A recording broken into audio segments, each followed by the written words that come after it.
¿Sabían ustedes que esta localidad en la que nos encontramos ahora mismo fue uno de los lugares geográficos más importantes de nuestra historia? Nosotros no sabíamos que el sureste de la isla fue un enclave importantísimo para los primeros habitantes de la isla, como para los extranjeros que pasaban por aquí, incluso piratas. ¿Y por qué fue tan importante? Pues eso mismo le hemos preguntado a nuestro invitado, Pablo Vélez, que es, sin lugar a dudas, la persona ideal para responder esta pregunta, y otras más. Demos un fuerte aplauso a Pablo Vélez.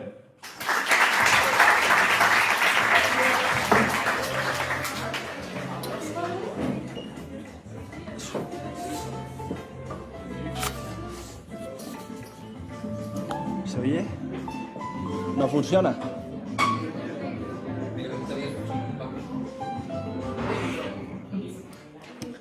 ¿Ahora? ¿Se oye? No se oye nada. Ahora sí. Vale, buenos días. Gracias al Colegio Pancho Guerra por la invitación a hablar aquí a los jóvenes de la comarca de nuestra historia. Muy desconocida, no solo por los jóvenes, sino también por los adultos. Y es una rica historia, como dijo el chico antes, sobre todo porque estamos enclavados en una zona de la isla geoestratégica. Por aquí tienen que pasar todo el mundo, todos los barcos que van a América, que van a África, tienen que pasar por aquí. Es una zona, bueno, ya lo diremos más adelante, Castillo de Santa Cruz del Romeral. Ese es el nombre que tiene el pueblo, ¿vale? Porque era el nombre de las fortalezas. En realidad era Casa Fuerte de Santa Cruz del Romeral, como ven ahí en el mapa. Y anteriormente era la comarca de Amajo. Amajo es un poblado aborigen que está donde está ahora mismo las salinas de abajo, ¿vale? Hay localizadas unas 12 casas aborígenes y se situaba donde están las actuales salinas. Hicieron una excavación por lo que tuvieron que destruir bastantes de las casas, ¿vale? Y se llamaba Amajo por lo siguiente. Bueno, primero sabemos que se llamaba Amajo, bueno, en realidad era Amojo con X, ¿vale? Que se lee Amojo, y con el tiempo se derivó por etimología popular, la gente fue cambiando porque se cambia una palabra del idioma que no conocemos al nuestro, ¿no? Y entonces abajo es la palabra que más se parece a Amajo o Amojo, y por eso ahora la conocemos como Salinas de Abajo. Y tenemos casi 500 años de historia, aunque aquí diga 400 años en el vídeo, pero son 500 porque fue en 1537 cuando se concede la autorización para hacer esas salinas y son las que prácticamente las únicas que quedan ahora porque el resto han desaparecido, ¿vale? Para que se hagan una idea, tenemos más historia que Estados Unidos. Estados Unidos tiene 200 años y nosotros tenemos 500 años. Es historia escrita, porque anteriormente estaba la historia de los aborígenes, de los antiguos canarios. Y lo que les decía, pues Amajo derivó en abajo por etimología popular y el nombre era Amoxo, el que nos aparece en la crónica, en el texto escrito es Amoxo, con X que se leía Amojo, ¿vale? Y lo de que les decía de situación geoestratégica, estamos en la confluencia de la zona de vientos y la zona de calma, las calmas de la isla que se llamaban las calmas de Maspalomas. Como todos conocemos aquí, tenemos una zona de fuertes vientos y a unos metros más al sur, pues tenemos las calmas. Esto, por lo que decía, es situación geoestratégica, porque todos los barcos tienen que pasar por aquí y en los fuertes temporales de viento se venían a refugiar también aquí, ¿no? En esta zona. ¿Sí? Vale. El anterior creo, ¿no? A ver. No, dale para atrás. Vale. Tenemos también uno de los primeros, en un pleito de 1502-1517, donde nos señalan que los canarios utilizaban los mojones, unos mojones de piedra, como medio para señalizar el santuario, un santuario, el sitio sagrado, ¿vale? Entonces sabíamos que había un santuario aquí en Tirajana, había el santuario de Tilma y el santuario de Umiaga de Tirajana, ¿no? Entonces esto nos indica que los mojones, como vamos a ver ahora, era una forma de saber dónde estaba ese santuario. Además de eso, tenemos un yacimiento que es el yacimiento del Coronadero, que está en el Barranco Hondo. donde hay 37 mojones de piedra y donde se produce un fenómeno espectacular que se ha llegado a comparar con el Stonehenge de Canarias o también con la Catedral Solar de los antiguos canarios. Y este fenómeno, que también es muy parecido al del Risco Caído, no sé si conocen lo del Risco Caído, por lo que somos Patrimonio Mundial de la Humanidad, pero que se desarrolla a una mucha mayor escala, porque como ven ahí hay un arco con un agujero, por ahí pasa el Sol, y el Sol va haciendo diferentes formas, se hace un proyector solar, y ven el círculo que se proyecta en el mojón, y se proyecta al lado de una cueva en forma de triángulo, ¿vale? Es un fenómeno súper espectacular y gracias a eso también, en este caso del Risco Caído, se le dio Patrimonio Mundial de la Humanidad. Nosotros tenemos eso aquí también, en esta zona, y además en el yacimiento, si ven la foto de la derecha inferior, se ve Fuerteventura, que también tenía que ser muy especial para los antiguos canarios. Vamos a ver ahora un vídeo del fenómeno, para que sepan cómo es. Esto se produce en el solsticio de invierno, el 21 de diciembre, ¿vale? Y el Sol va subiendo, va pasando por el agujero que les comenté, va subiendo hacia arriba, se proyecta en el mojón, que ven ahí, y va deslizándose al lado del triángulo, ¿vale? Hasta que desaparece. Pues la interpretación de Risco Caído es temas de fertilidad, representa como una fecundación, ¿vale? El mojón y el triángulo púbico, y es lo que hacen los investigadores han interpretado de Risco Caído. Pues aquí ocurre lo mismo, ¿vale? Además tenemos los otros 37 mojones que están ahí, que todavía no se sabe por qué motivo.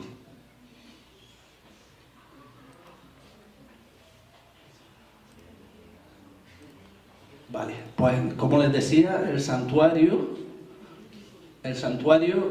según lo que decía el texto, era marcado por los mojones de piedra, ¿no? Nosotros hemos localizado en Amurga todos esos mojones que parece que rodean el santuario, ¿no? Y además en una extensión de unos 11 kilómetros, que es como dicen los textos históricos que medían los santuarios de los canarios. Seguimos. Estos son los mojones que tienen nombre, es decir, que son famosos a lo largo de la historia. Está el mojón de Afón, que en la primera foto fue de los años 90, que estaba todavía en pie, y la de la derecha es el mojón que está derrumbado, desgraciadamente. Tenemos otro mojón, que es el mojón de Fuego, que está cercano al mojón de Afón. Y esto es muy reciente, hace menos de 2 meses que hemos ido a explorar por Amurga, y los mojones que están en rojo, es decir, los negros son los 2 que les acabamos de mostrar, los que están en rojo son nuevos, ¿vale? No los conocíamos, son mojones que están derrumbados y que están en esa zona. Además, la parte de abajo, que se ve como una S negra, es una pared que llega desde Barranco Hondo hasta el otro barranco, y ahí creemos que se hacían las apañadas de Amurga. Es un sitio para encerrar el ganado, que lo venían arrastrando desde lo alto de Amurga, y llegaban a ese sitio donde hay un corral, y ahí se hacían las apañadas de Amurga. ¿Vale? Y después el santuario tenía una montaña sagrada. Los 2 santuarios, el de Tirma y el de Tirajana, tenían una montaña sagrada, y en donde se hacían el ritual de las rogativas de lluvia, donde permanecían en ayuno durante 3 días, y finalmente bajaban, tanto los ganados como la comunidad, bajaban de la montaña, llegaban al mar, y con el azote de ramas, como la fiesta de la rama de Agaete, que rememora ese tema, pues hacían ese rito solicitando la lluvia. En la parte derecha, aunque no se note, de color azul, ¿vale? Se nota el mar y la montaña. Seguimos. Y para nosotros la montaña sagrada es la montaña de las Tabaibas, ¿vale? Que domina toda la comarca sur de la isla. Era una montaña destacada, según decían las crónicas, y en la cima de la montaña había una muralla que la rodeaba, que la podemos ver desde aquí, desde esta foto.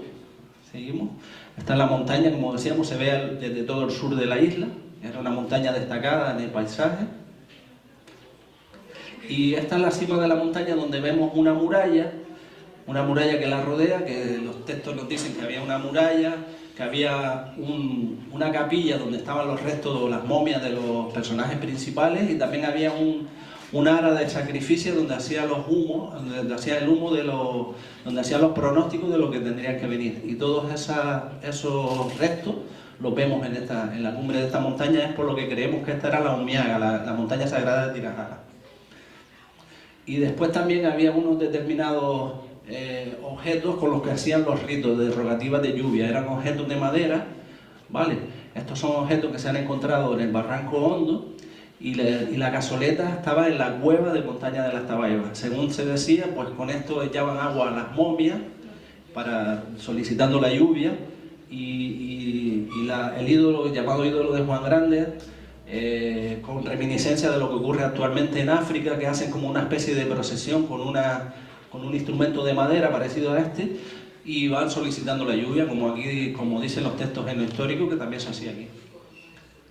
Y después también, después de esto, en el siglo XVI, pues, aunque nos parezca mentira, toda esta zona del macizo de Amurga era un pinar, que ya está completamente desaparecido. Y venían los barcos a esta zona a cargar madera, ¿no? Vemos en el Hierro, que todavía existe en el sur de la isla del Hierro, este pinar, que de la misma manera que tenía que estar aquí.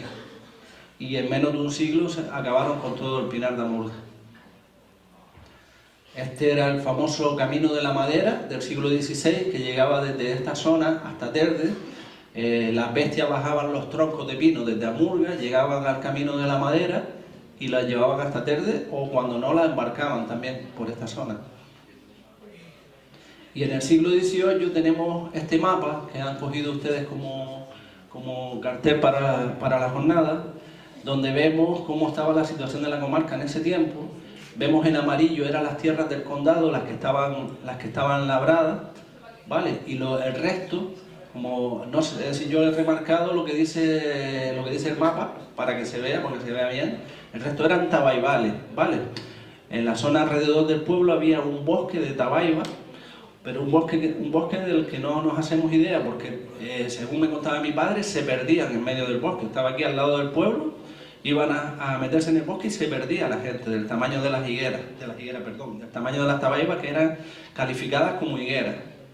Se califica también, en el motín de Agüime se calificaba el bosque también como una selva, donde los piratas venían y se dedicaban a capturar a los habitantes de la zona. Y vemos ahí las salinas de abajo, que son las que comenté anteriormente, que son las únicas que existen, que eran del condado, y luego en el pueblo estaban las salinas la mitad sur era del condado y la otra parte era de los Royas.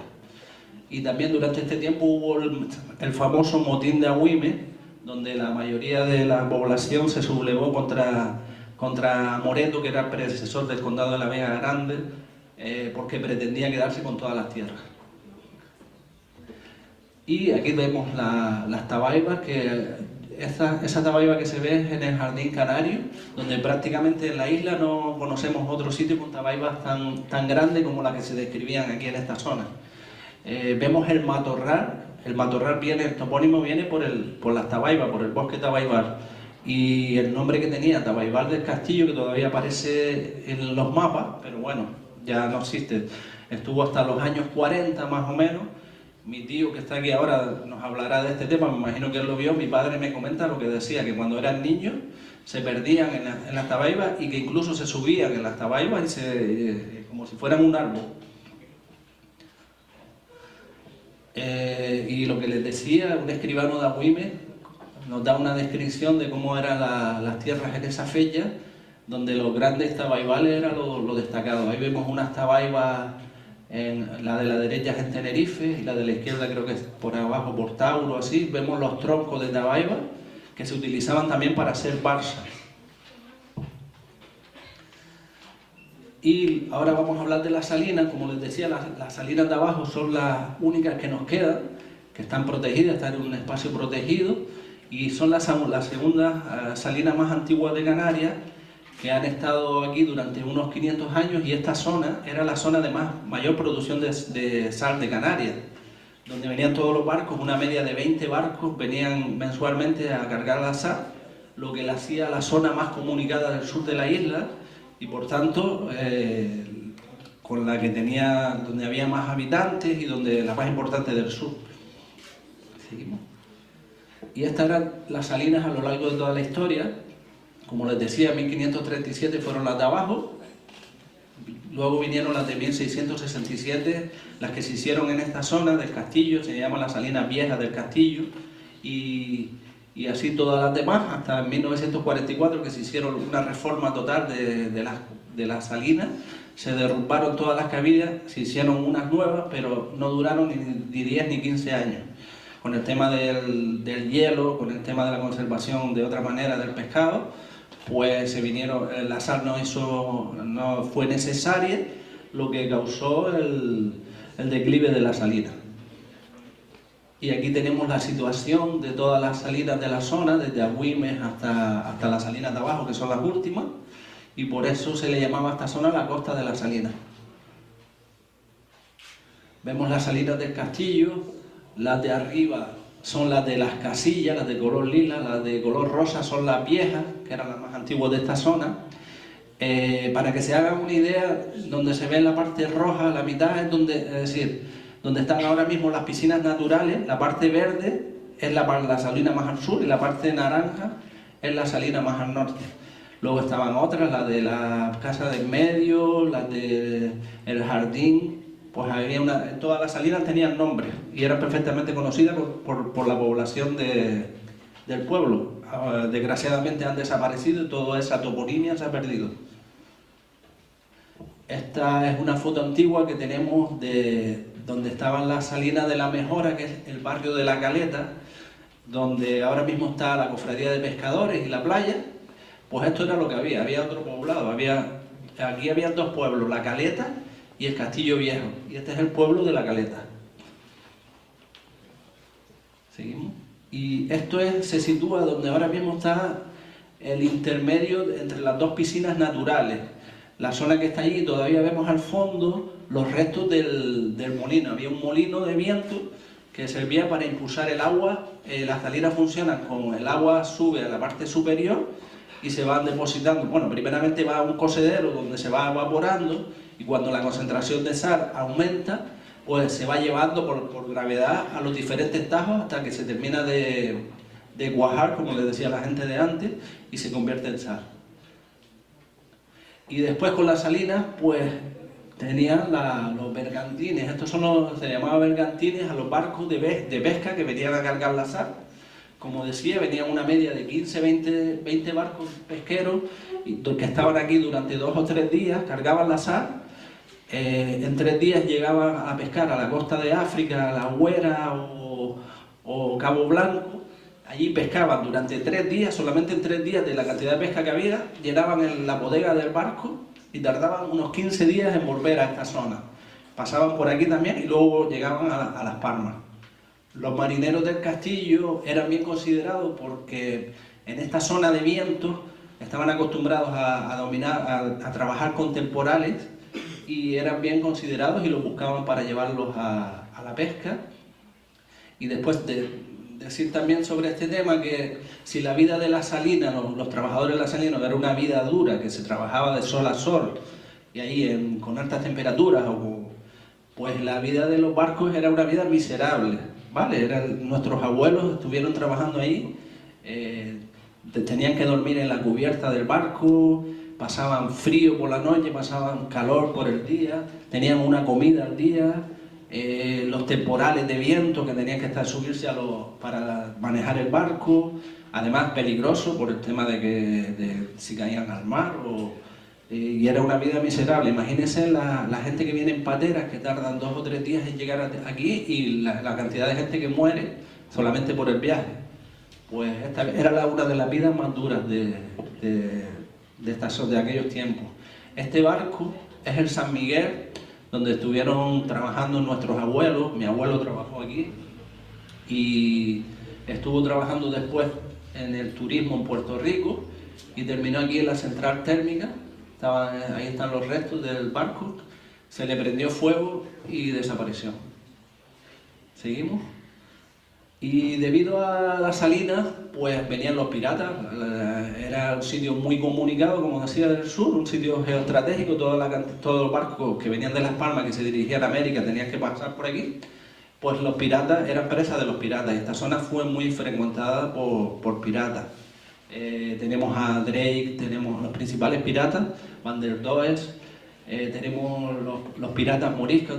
Yo tengo una crónica donde un barco moro, bueno, eran dos, vinieron a esta zona, fondearon en las salinas para negociar con las autoridades de la isla el rescate de varios barcos que habían capturado. Es decir, la gente que habían capturado los tenían aquí, le pagaban dinero para liberarlos y si no se los llevaban a Argel para que sirvieran como esclavos, es decir, los destinaban a esclavos. Y como decía, se hace esta fortaleza, un poquito para atrás, por favor. Se hace esa fortaleza para defender sobre todo a los barcos pesqueros, pero también a todos los que venían a refugiarse a la zona. Y tenemos la descripción, creo que falta un texto arriba que no se ve, pero bueno, es la única, es decir, se describieron por los ingenieros militares en esa época, finales del siglo XVIII, como la única fortaleza que está en disposición de hacer una defensa honrosa de la isla.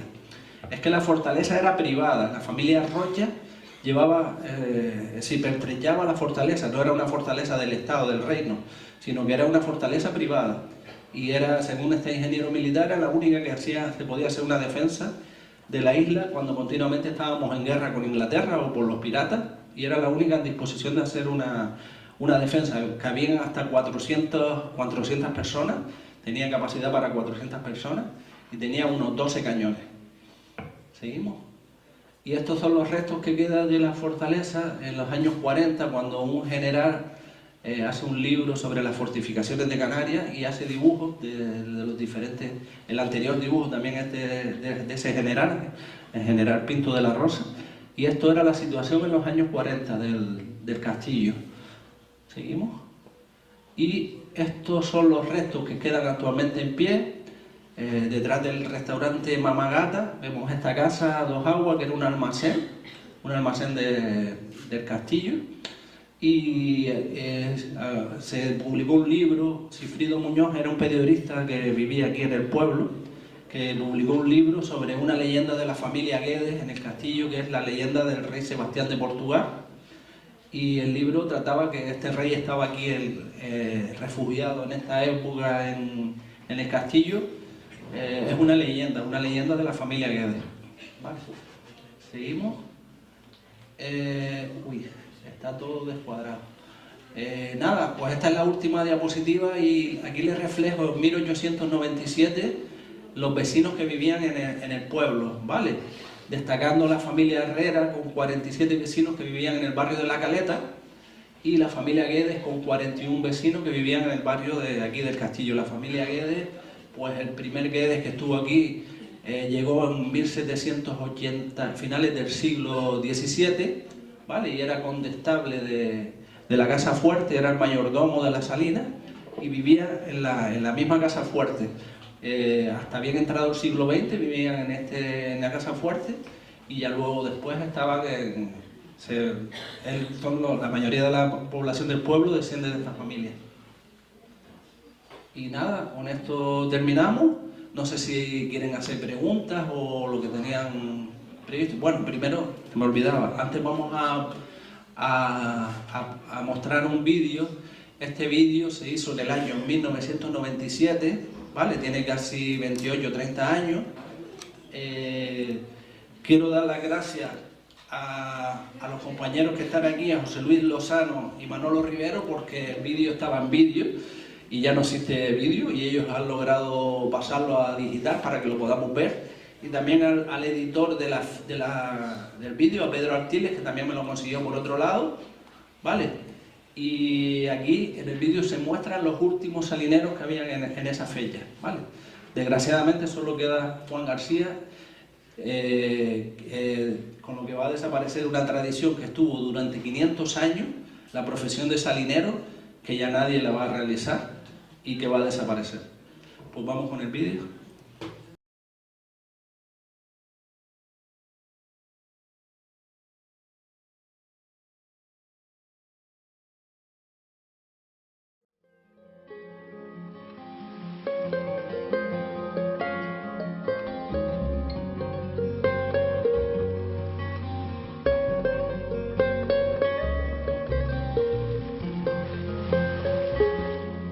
Las salinas del Castillo del Romeral fueron construidas en el año 1669 por don Antonio Lorenzo Bethencourt.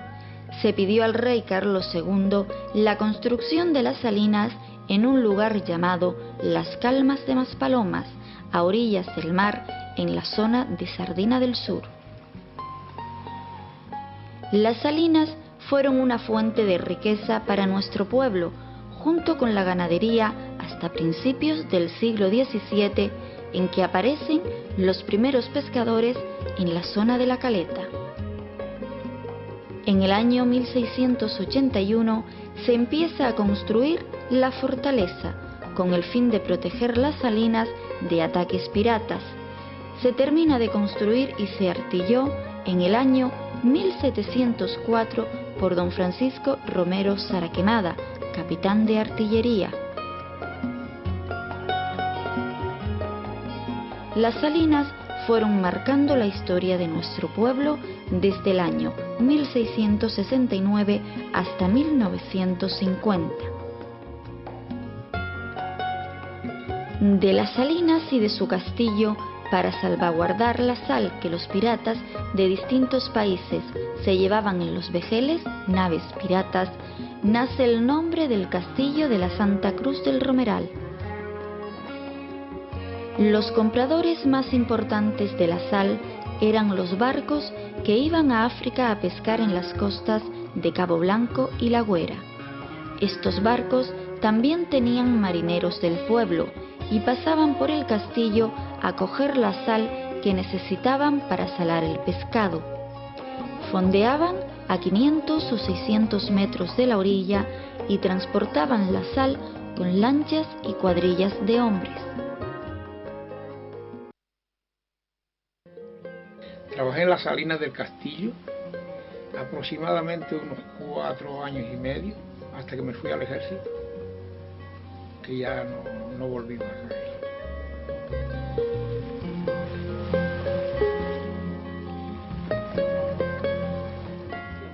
Yo trabajé en las salinas del Castillo Romeral, pues yo creo que hace 13 o 14 años trabajé en las salinas.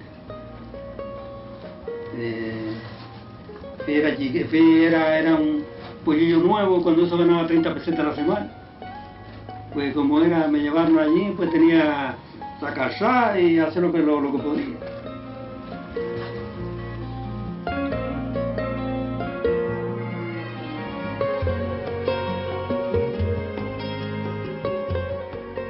La sal se la llevaba a los barcos y los camiones, que algunos comprantes que venían en camión, y se llevaba 5 o 6 fanegas.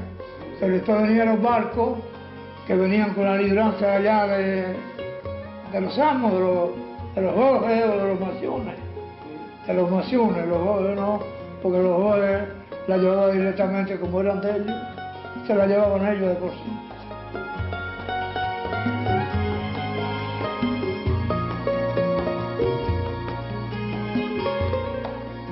También existían señores que se dedicaban a vender la sal en el interior de la isla. Estos comerciantes encargaban la sal y posteriormente la transportaban en camiones para su reparto. Semanalmente no cobrábamos mensualmente. Se decía antes 12 duros al mes. Cobrábamos 60 pesetas al mes y 15 almudes de millo, que era la paga que tenía el salinero. Bueno, en aquella época era buena, era bastante buena, porque si se ganaba poco, la vida estaba también mucho más barata. Las salinas eran en el castillo lo principal, el principal medio de vida en aquella época. Teníamos la sal que la vendíamos y de eso se vivía. Hombre, los salineros, por ejemplo, el mayordomo, mi abuelo, otro como Victorianito, se dedicaban a hacer pan, tenían panadería, eran zapateros, se servían para todo. Y entonces vivían de las salinas y de los remiendos que ponían. Bueno, nosotros no teníamos horario, nosotros lo pegamos a las 6, en el verano estamos hasta de sol a sol. Ahora en el invierno cuando había poco, pues a lo mejor trabajaba 5 o 6 horas. Ahora en el verano sí llegaba a ver hasta 20 y pico, lo metía cuando había muchas salidas, mucha gente, unos a sacar sal, otros a llevar para la marché. Yo nací, como el otro que dice, en el seno de la familia de los salineros, pero yo no recuerdo cuándo empezó. Después yo me fui, no sé cuándo, en qué fecha terminaría. No, hombre, más Santa lo que es, más Blagué, más Frascorro, y todo eso estuvieron antiguamente. Bueno, trabajando conmigo conocí a Pepito María, conocí a Victorianito, que después partía no la sabía.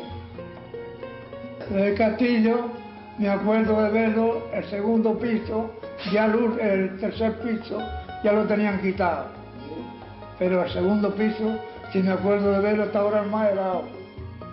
Dentro del castillo lo que estaba era la iglesia esa que le decíamos el oratorio, que tenía un correo puesto allí para subir una escalera y después un balcón corrido dentro. Había un altar hecho de cajón o de mampostería, de casi la altura del pecho, allí aislado, porque ya eso estaba todo rumbado.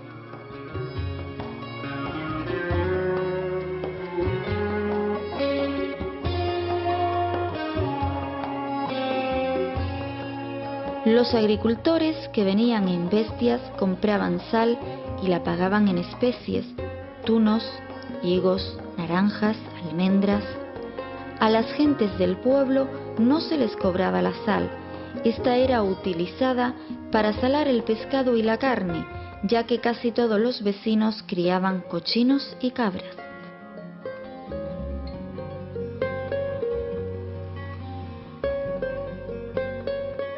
Hombre, en ese entonces tenía mucha porque no había otra cosa sino la salina, por ejemplo, sacar la sal y el que tenía después los tomateros y la importancia era mucho porque estaban esos camiones de la fábrica de Lloret, estaban fijos llevándola porque dice que esta sal era más para el pescado era más buena que la otra. Un camión que tenía de Lloret Linares, venía casi todos los días a Corcuazá, llevaba 2 viajes, 3 años.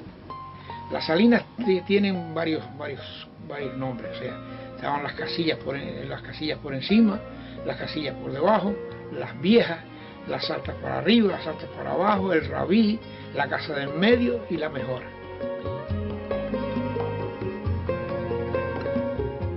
Las mujeres que trabajaban en las salinas eran en la época que los barcos, por ejemplo, venían a meter sal, porque se decía, en vez de decir cargar sal, venían a meter sal. Venían unos barcos, después llevaban lancha, entonces los sacos se rompían, no vamos a hablar. Y entonces había unas mujeres que los cosían los sacos para llenarlos, volverlos a llenar de sal para llevarlos para el barco. Los vaciaba y los traía. No, eran mujeres no viejas. En los primeros años ganábamos 15 albúes de millo y 6 pesos.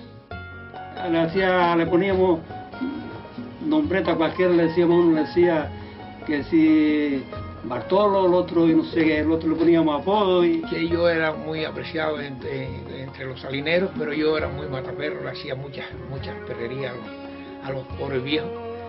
Y siempre me acuerdo que mi abuelo una vez me pegó una torta porque le eché piedras en la boca.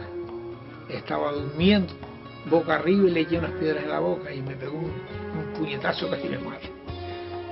Hay muchas cosas que yo recuerdo, que yo ahora mismo no las tengo en la memoria, pero muchas cosas bonitas. De las salinas recuerdo muchas cosas bonitas.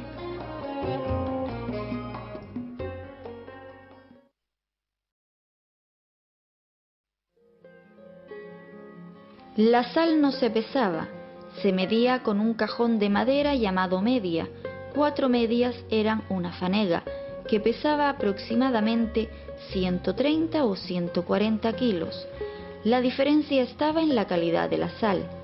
Si esta era fina pesaba más, y si era gruesa pesaba menos. 12 fanegas de sal era un caiz que pesaba 1600 kilos.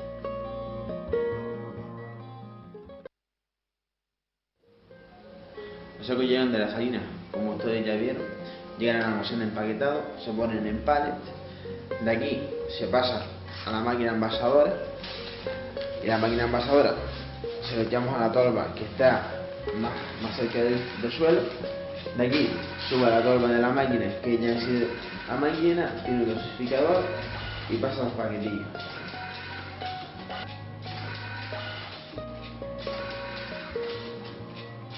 Hoy en día, como todo joven, quiero menos trabajo y más proceso, es decir, más dinero. Aquí es todo lo contrario, aquí es mucho trabajo y poco dinero.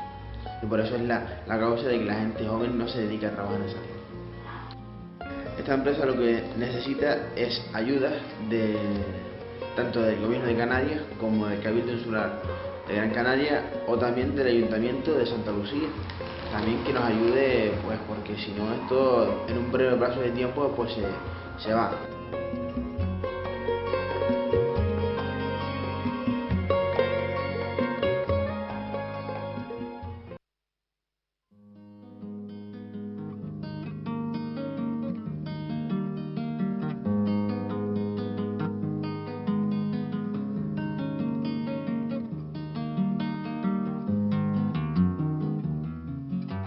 Ahora, después de 400 años de esfuerzo y sacrificio de tantos hombres y mujeres, debemos asegurar y conservar una tradición a la que las gentes del Castillo del Romeral le deben prácticamente su existencia. Para ello, proyectos como el que va a desarrollar el Cabildo de Gran Canaria y que se llamará La Ruta del Viento y la Sal, contribuirán sin duda al conocimiento de nuestra propia identidad, porque un pueblo que no tiene pasado difícilmente tendrá futuro. Teniendo rancho y caballo, es más liviana la pena de todo aquello que tuve, solo el recuerdo me queda, de todo aquello que tuve, solo el recuerdo me queda, nada más, nada más.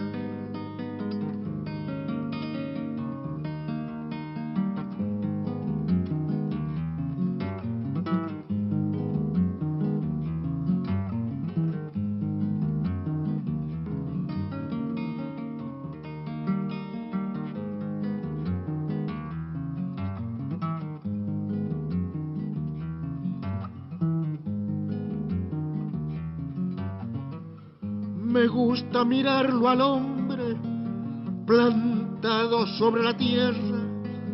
Me gusta mirarlo al hombre plantado sobre la tierra, como una piedra en la cumbre, como un faro en la ribera, como una piedra en la cumbre, como un faro en la ribera, nada más, nada más.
Pues este era el vídeo que les digo que casi tiene 30 años.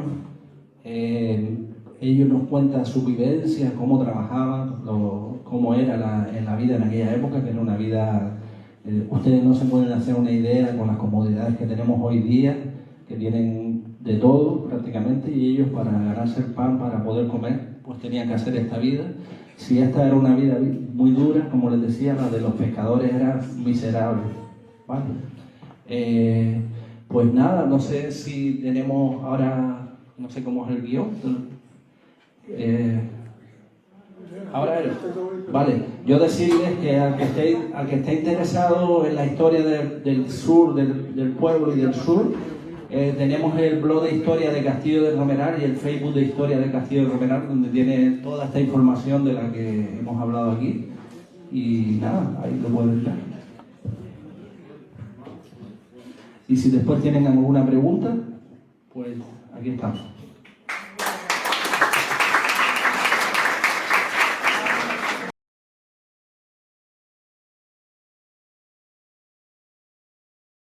De contar con la presencia especial de Juan García, un hombre que ha dedicado parte de su vida al arte ancestral de la producción de sal. Juan García es el último salinero vivo de esta encantadora localidad y su experiencia y conocimientos son un tesoro que nos conecta con la rica historia y tradición de esta región. Nacido y criado entre los resplandecientes cristales de sal y el aroma salino del mar, Juan ha pasado tiempo ocupado en trabajar las técnicas de la extracción de la sal. Su pasión por preservar esta práctica centenaria lo ha llevado a ser no solo un maestro salinero, sino también un guardián de la identidad cultural de Castillo del Romeral.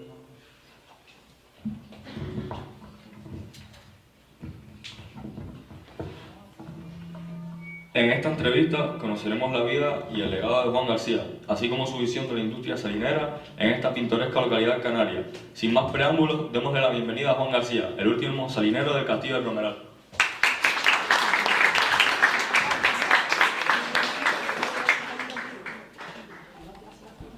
Hombre, yo era el más pequeño de todos, era hijo del mayordomo, como el otro que dice, que tenía pues para llevarle agua a los salineros.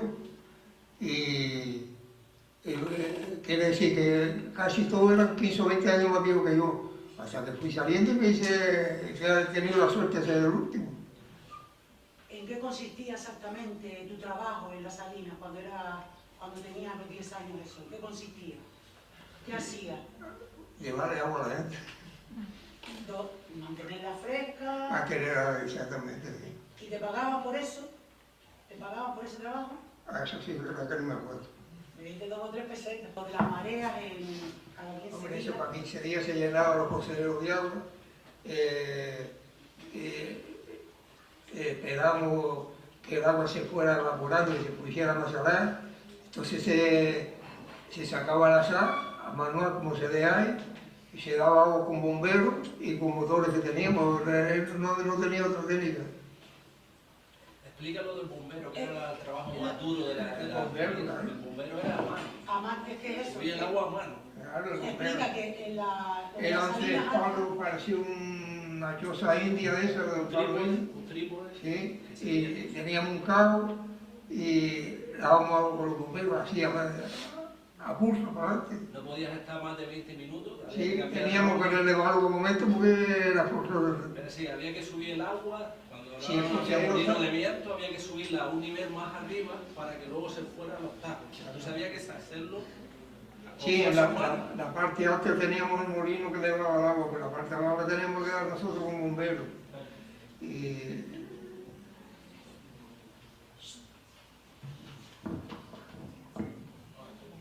sí, te sigue explicando cuando la sal ya estaba recochada, lo que explicaba de si estaba más fresca, si la sal ya, el agua ya estaba recochada, cuando empezaban a sacar la sal. hombre, normalmente el agua, cuando entra fresca, se llenaba los poseros de agua. En las mareas estaba el agua fresca, pero cuando pasaba 2 o 3 días, ya el agua iba ya más recochada, se metía en la salina y entonces quería decir que tú sacabas la sal hoy. El sitio que tú sacabas sal, ese estaba había que echarle agua. Y esa agua volvía, según los tiempos, a los 7 o 8 días volvía a bajar. ¿Y cómo empezaba? ¿Qué hacían con La sal, y lo que me explicaste de que se arrollaba Ya, bueno, el techo del lo carro. vieron antes, por eso te digo que está todillo ya. Dígame. La sal se iba evaporando, en principio era de color rojo, ¿vale? Se iba evaporando, la concentración de sal en el agua se iba concentrando, iban sacando sal y metiendo más agua, ¿no? Y luego la iba embalayando, que es ponerla en la esquina de la... Embalayando, eso iba solo los Y luego aires. había que llevarla en saco, desde los tajos, que se llaman los tajos, los cuadrados son los tajos, había que llevarla cargando hasta el almacén de la Hasta el sal. almacén. Y esos trabajos se hacían por la mañana o por la tarde, porque al mediodía había mucho Sí, calor. había mucho calor y no podíamos caminar porque caminamos de carga. Y si había viento, pues se evaporaba más el agua, si había calor, se evaporaba más el agua, por eso funcionaba en verano. En invierno normalmente no funcionaba la salina. En invierno se aprovechaba para limpiar toda Sí, la salina, quitar toda la... el mantenimiento, claro. Había, creo que en el verano habíamos 15 o 20, en el invierno había más que 3 o 4 para el mantenimiento de la... Después de almacenarla, cuando venían los barcos, explícame. No, se cargaba, había lanchas, se cargaban los barcos y las lanchas en sacos se vaciaban los bueyes y a cada uno llevaba la necesaria para ir a la... Venían, a lo mejor en la semana venían 3 o 4 barcos. Se ponía y iba de lancha, se vaciaba, cuando ellos tenían lo suficiente para venir otro barco. Quiere decir que normalmente iba todo para la costa. Los barcos venían desde Las Palmas, venían de vacío, venían con piedras dentro. Entonces, a medida que se iba cargando la sal, las piedras las iban tirando. Tenemos los restos de 500 años de montañas de piedra en el fondo de No, sí hay todavía. Todavía hay anclas. Y luego se contrataba a las mujeres, como decía el vídeo, para cuando se Para cogían coser los los sacos. Y luego, ¿cómo se llamaba? No me acuerdo. Sí, se ponía un cabo desde el barco hasta la orilla y se iba jalando, ¿no? La lancha. Hasta atracar la tierra. Y había un sinfín, ¿no? Que es Un sinfín para echar los sacos. Un sinfín es como lo que se ve en la fábrica, que ponen los sacos, va dando vueltas Dando y se vueltas. carga no sé, alguna cosa más que se me queda a mí. Si tiene si recuerdas el nombre de los barcos. Bueno. San Miguel era el principal que Aquí venía Diana, Miguel Jove, San Miguel, Alvira, tantos barcos que venían. Y de la pesca de África, que era lo más duro que había, no sé si te recuerdas, los marineros del Castillo. Hombre, habían dos pescas, la pesca de invierno. Exactamente, una que iba aquí a Sáhara y otra iba allá a Cabo Blanco, que era muy valeo. Esa tardaba los barcos 6 meses y llegaba aquí 6 meses sin venir.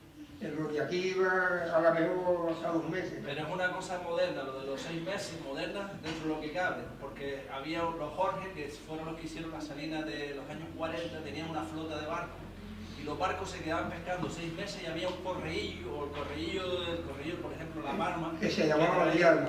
O un barco que se dedicaba a traer la pesca nada más. Ese barco se llamaba Diana.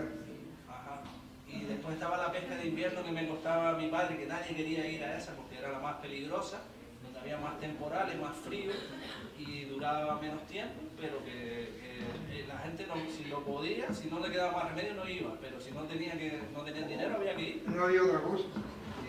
Para comer. Desde que empezó a salir desde que la zona turística y luego todo el mundo abandonó la salina porque vamos a ganar más, aquí no se gana más que una miseria. ¿Y a qué se empezó a dedicar la gente? Por ejemplo, tu trabajo después de ser salinero, cuando empezaba el boom turístico y la construcción. A la construcción. ¿Y qué trabajo hiciste después?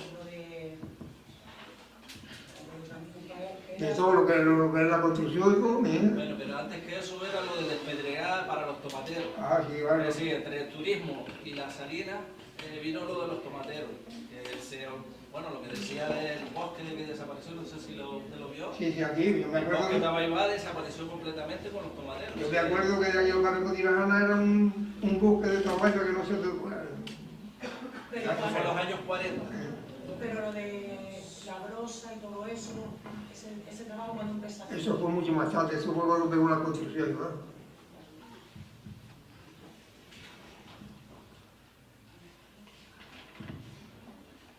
Después, también lo que me decían los viejos era que las salinas nuevas que hicieron los Jorge, que derrumbaron lo que había viejo y lo hicieron todo nuevo, más o menos, ¿no? Menos dice que no funcionó, no sé si es debido a que estaban en esa época los tomateros también, con lo que quitaron el Tabaibar, los terregueros de tierra se llenaban la sal de tierra, Mucha tierra. y la sal no era buena. Cuando desmontaron todo eso, en el verano había mucha tierra y la sal salía negra. O sea, al mismo tiempo que hicieron las nuevas salinas que duplicaron o triplicaron la extensión de las que había en los años 40, se supone que iba a ser un buen negocio, pero no duraron ni 10 años. De hecho, las piscinas se eran todas salinas.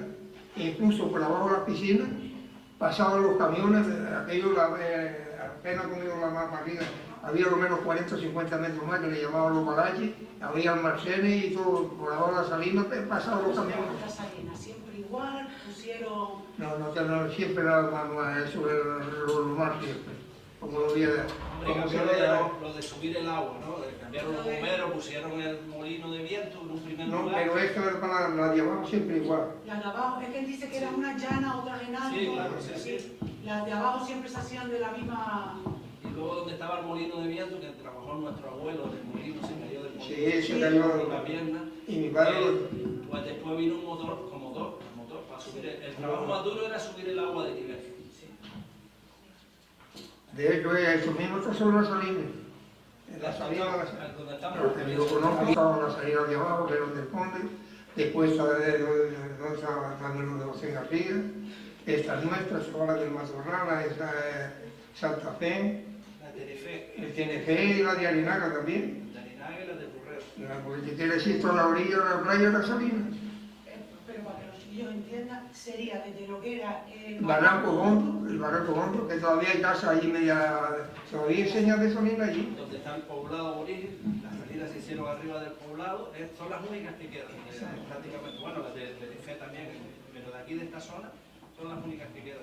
Por la parte de abajo de la caleta, donde estaba el poblado de la caleta, todavía quedan algunos restos, un poquito, y el último Balalle, el Balalle de los Muertos. No sé si sabe la historia del Balalle de los Muertos, porque se le ha encontrado, era lo último del pueblo hacia abajo, y en ese Balalle, el Balalle era cuando en invierno se arreglaban las salinas, se depositaba toda la basura en esa montaña de tierra, una montaña de tierra que iba creciendo a lo largo de los siglos, y ahí se enterraban, por ejemplo, los niños que nacían sin bautizarse, se enterraban ahí.